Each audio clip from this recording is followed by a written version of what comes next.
thought I'd make this video just to draw to your attention that there's a new sovereign state popped up overnight. Well, in the last month anyway. I only discovered it 2 days ago. And I couldn't decide if it was a scam or a simulation game. I did some more research and I discovered it is a real thing. It's a whole new sovereign state. By the way, I don't think it's legal because it hasn't gone through the proper channels to declare it a sovereign state, but it's got this whizzy website with seals down the side for each department. You'll notice there's no Department of Health, which is quite worrying. After looking around a bit, I don't think it's legal yet because it hasn't gone through the proper channels. The gold standard for becoming a sovereign state or a country is to be admitted to the UN. Let's take a look who's running United Allied States. First up, we have Arno Nilsson, a South African lawyer by profession, and he's been appointed Attorney General. Next up, we have Chad Ticker, the estate agent from Iowa. Phillip Ctrip has organised and provided logistics support for large state fairs in the United States, as well as planned corporate events for companies such as General Electric, Hy-Vee and Pella Corporation. Mr. Ctrip also helped to organise the Kentucky Derby Festival for over 17 years. And this man is now leading the Department of Transport in the United Allied States. The next on our list is Robinson Ellie. He's going to be the Interim Education Secretary. He looks rather happy, doesn't he? He's from Florida. Nadia LaRussa is going to be the Interim Finance Secretary.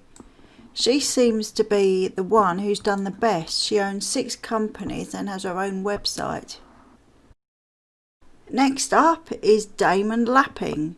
He's going to be the Interim Energy Secretary. He currently works for a company called Green Logic. It's a company that encourages positive behaviour, so I expect he's the one who's going to keep them all in line.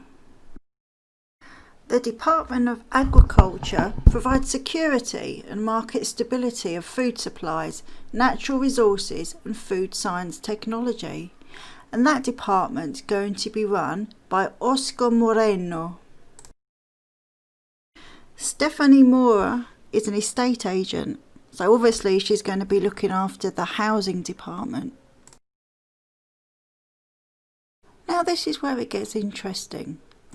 One of the congressmen, Cory Cozad, is an account executive with a company called Stamats. It says he joined Stamats' team in 2020 as an account executive. He brings over a decade of digital marketing expertise, having led enterprise initiatives in industries such as e-commerce, manufacturing, higher education and healthcare. Cory is Google AdWords and Bing Advertising certified. He holds a BA in Communications with a theatre minor from the University of Iowa. If you go to the Stamats website and look under American Council in Education, it says, guided by qualitative research, Stamats designed and delivered a comprehensive microsite and social media ad campaign that built brand awareness while driving traffic to the newly minted site. And at the bottom of the page, there's 3 boxes: the challenge, the project, the results. And under the challenge, it said ACE's Alternative Credit Project is an initiative funded by a grant from the Bill and Melinda Gates Foundation. There are a couple more interim congressmen on the team. One is Wessel Svenster and the other one is Joseph Morello. One is an estate agent and one is in digital marketing. But what I really want to talk about is the location of this new state. It's in Pretoria, South Africa. I don't know anything about it, so while I was doing a bit of research, I found this article. And it says the health system must be tip-top, says new Bill and Melinda Gates Foundation CEO. And it goes like this. Pretoria. Global health crises like the coronavirus, one, are reminders of the critical importance for all countries to invest in robust health systems. And then it goes on to say, there are always competing priorities, and yet in our view, investing in the human capital of a country starts with investing in healthcare. I find that quite ironic because the United Allied States doesn't actually have a health department. It mentioned the coronavirus in the first sentence, so I decided to look at the statistics for coronavirus infection in South Africa in general. And as you can see by this graph, it only goes back as far as March, but actually March the 5th, this article was the 8th of February, there were 0 cases.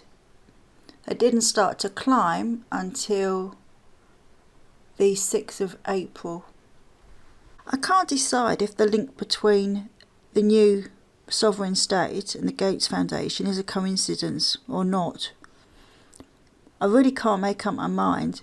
I don't think if it takes off, it's going to be a sovereign state like other sovereign states like the UK is, because it's got no one at the helm who has any political experience. They're mainly business and tech people. It's going to be run like a large business. They want to make money by you investing in the Apollo currency, the cryptocurrency.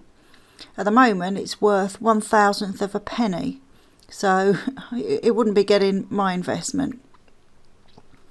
It's also going to have an election at the end of July to find a president.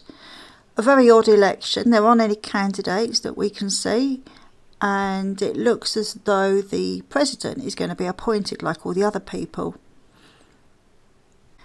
I'm going to stop this part for now, it's way too long already. I'm going to talk about Apollo and FinTech in the next part.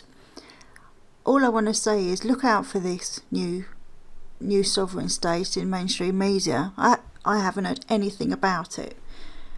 As I said, I stumbled upon it quite by accident.